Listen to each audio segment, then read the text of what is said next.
une des choses que je voudrais arriver à faire changer ici, c'est que quand un type se présente, il a un programme chiffré et daté. Il dit on va augmenter la retraite de 30% à partir de telle date. Bon.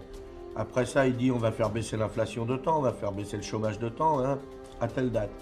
Et bien qu'il le fasse. Et puis quand il n'a pas réussi à la fois son pourcentage et sa date, et ben on le vire.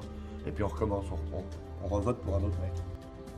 Parmi les droits que nous défendrons pour qu'ils soient constitutifs de cette nouvelle constitution, nous proposons notamment l'outil que j'évoquais tout à l'heure qui permettrait que le citoyen reste un citoyen actif même durant le mandat de celui qu'il a désigné comme son représentant, c'est-à-dire le droit de révoquer les élus. De quoi s'agit-il?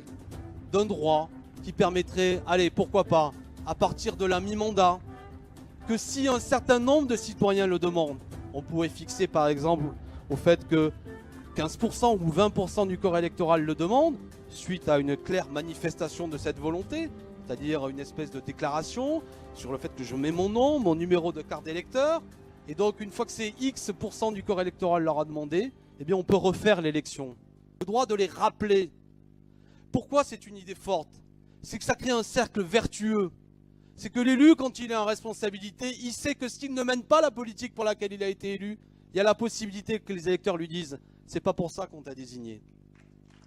Donc ça ne créera pas de l'instabilité, ça créera au contraire une grande stabilité. Ça recréera une confiance entre le citoyen et celui qui est son représentant.